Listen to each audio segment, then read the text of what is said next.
Paldea Evolved has been out for a couple weeks now, so we sort of have an idea on how the new cards interact with the current standard format.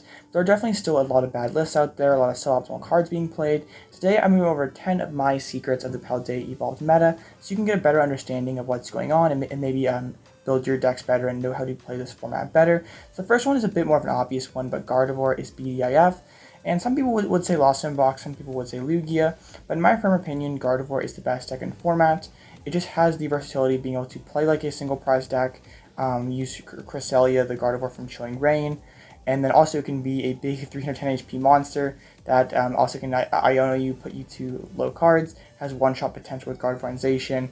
So it really can do just about everything. It's also one of the most consistent decks in the game, so there's really a lot to like about Gardevoir. But it's not really as dominant as some people might tell you. I think that this format is very wide open. There are probably a half dozen decks that could win any given tournament. Gardevoir is definitely BDIF, but it's not quite as dominant as some BDIFs have been in the recent past. My second one is Duraludon VMAX is underplayed. Duraludon VMAX is in a pretty weird spot right now where it's not very good to be a tanking deck right now. More on that in just a moment. But the Skyskipper ability is just so strong, being able to make it so all Pokemon special energies on them cannot damage you, and of course that is just Lugia's main, is what Lugia does. Lugia is playing 100% special energies, so some Lugia lists are completely dropping the Urshifu or switching to the new colorless builds, and then they have nothing to beat Dura, so I think that, I don't think you can just go with the old Arceus Duraludon Umbreon deck from the previous format. Umbreon is simply not an effective Gardevoir counter anymore, now that Reversal Energy on the Chilling Reign Gardevoir can one-shot it, so I think there has to be sort of new direction.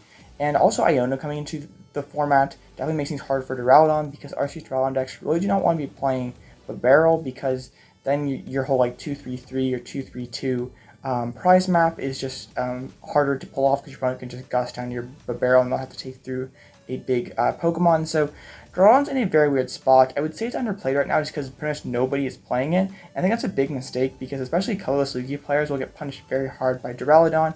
Also, the pulverization attack is just going to be one-shotting Chin-Pao and evolving V's, so I wouldn't call Duraludon overpowered or even underrated. I just think it's a bit underplayed right now for how good the card is. My third secret is that tank decks are dead.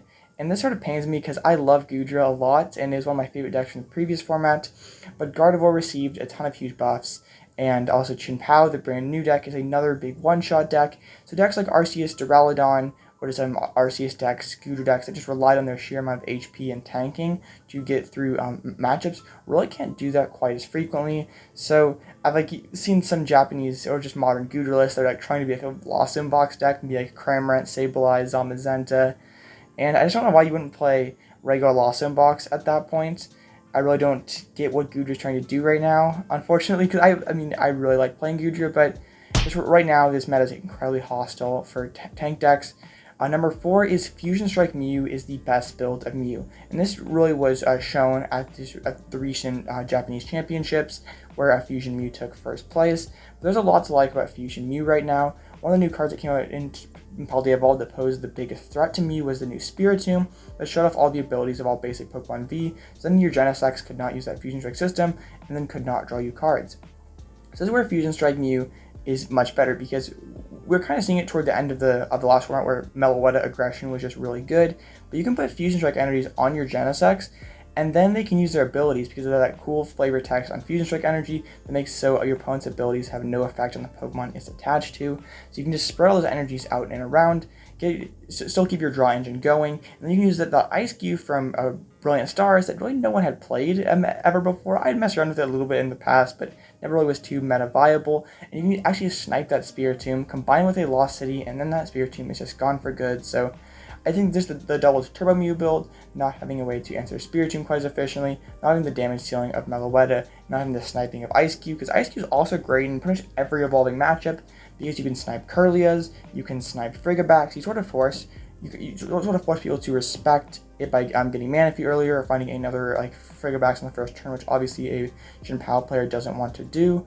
So I think that Fusion Strike Mew has just a lot more going for it than Double Turbo Mew.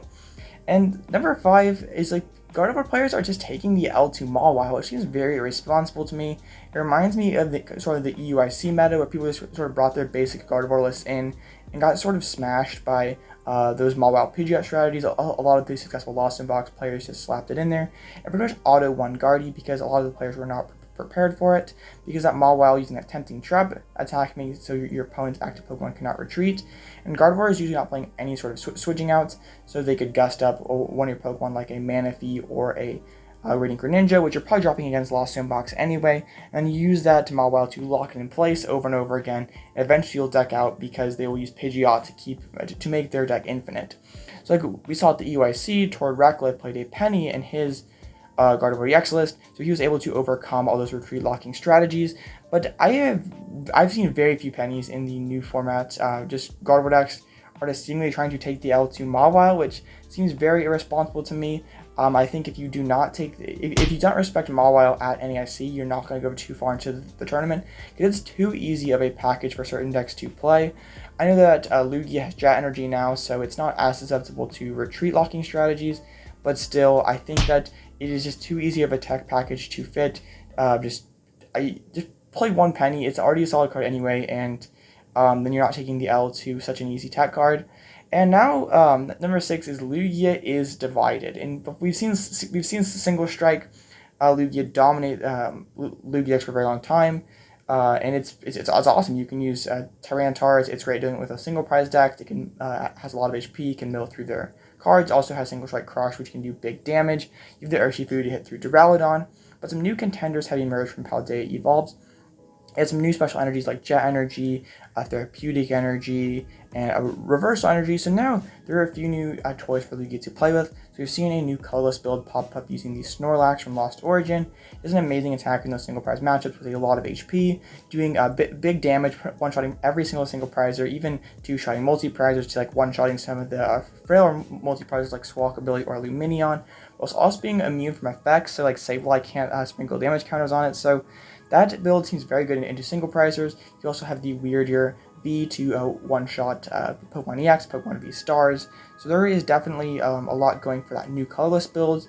You also don't have to play bad cards like Urn of Vitality. You can play actually good cards to help you set up, because one of Lugia's biggest issues is sometimes it was a bit fragile in the early game. So I don't really know which build is better right now. There's definitely merits to both. I would say if you don't respect Duraludon, then probably play the colorless build because it's much better into Lost Zone Box.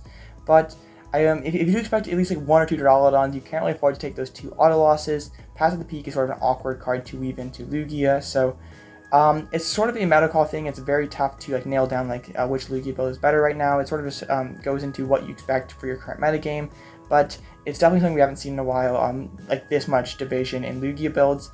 Number 7 is that Alolan Vulpix V-Star is secretly broken, with that Snow Mirage attack doing 160 damage, making it so all Pokemon with abilities cannot damage it on the next turn.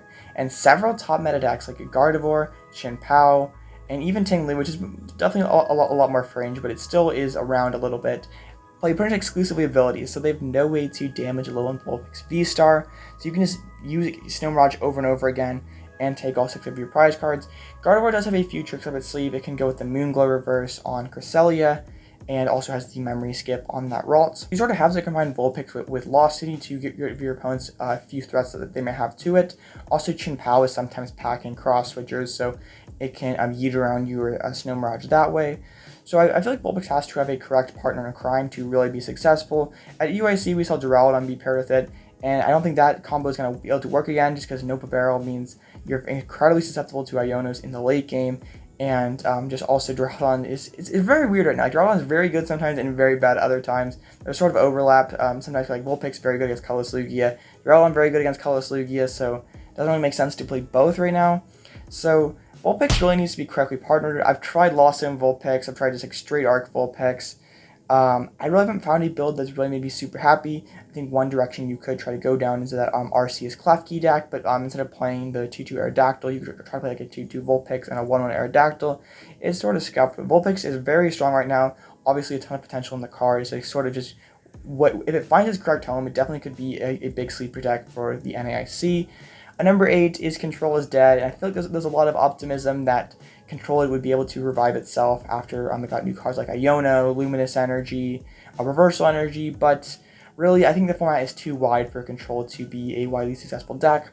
Of course, Watchstander Wojcik proved me wrong and having an incredibly deep run at the NAIC, it's just very hard for control decks to succeed in such a wide format because it really needs to have a small field of decks that it can target. And when there's like 6 or 7 meta viable decks you could face on any given day, it's really hard just to be like, I'm going to beat 4 of these 6 decks and then if you try to fit 6 counters to beat all 6 decks, then you're just like clunky pile that ends up losing to everything because your deck doesn't work very often. So maybe in the right metagame, control can be viable again. It's just hard to see that immediately in this Paldea Evolved format. At number 9, we have Chien-Pao is not Miraidon. The resemblance is fairly obvious. Miraidon had a ton of hype going into it during the Scarlet and Violet metagame, but it had one solid showing at the EUIC, but really fell off pretty hard after that. And Chien-Pao was sort of the same way. It was already crowned the best new deck before it ever even played a game on TCGL, and its winner on Play Limit list has been pretty atrocious so far. I think some of that is the brand new toy that everyone's already tired of playing Gardevoir, Arceus, Lost Inbox. They've been playing that for months, so they're trying something new with Chien-Pao. And obviously lists are not very refined right now, so there's a lot of bad lists going around, more so than any other deck. So I feel like that might be playing a part to why the win rate is so low. Of course, I think Chien-Pao is not necessarily, I wouldn't call it a tier 1 deck. I think it's probably like to tier 1.5 to tier 2. If you're making a top 10, it would probably fall into like the 5 to 8 range, I guess, if I were to just off the top of my head. I just think Chien-Pao is a lot better than Miraidon because Miraidon sort of had to fit a lot of bad cards in the deck to try to just do everything it wanted to do. Either you played the Regieleki build to hit big damage, and then just Regieleki is just bad cards in some matchups, or you played the Flaffy build to give yourself a more wider variety of attackers, and like Magnezone and Raichu, but then, of course, Flaffy gets bullied by Lost Inbox, and the deck is just sort of clunky, so there really is no great way to play Miraidon. I think Chien-Pao has a lot more support with Irida, Baxcalibur, Radiant Greninja, Palkia. I think if the right Chien-Pao list gets nailed, it is a strong contender at NAIC. I don't think the best Chien-Pao list has been found, though. I've been sort of unimpressed with the Pokestop, Cologne, Cross-Switchers. I like Cross-Switchers in Chien-Pao, but Pokestop feels kind of weird in the deck. Like, I understand it, being able to find your item cards is obviously pretty good, but I don't know, it just doesn't seem...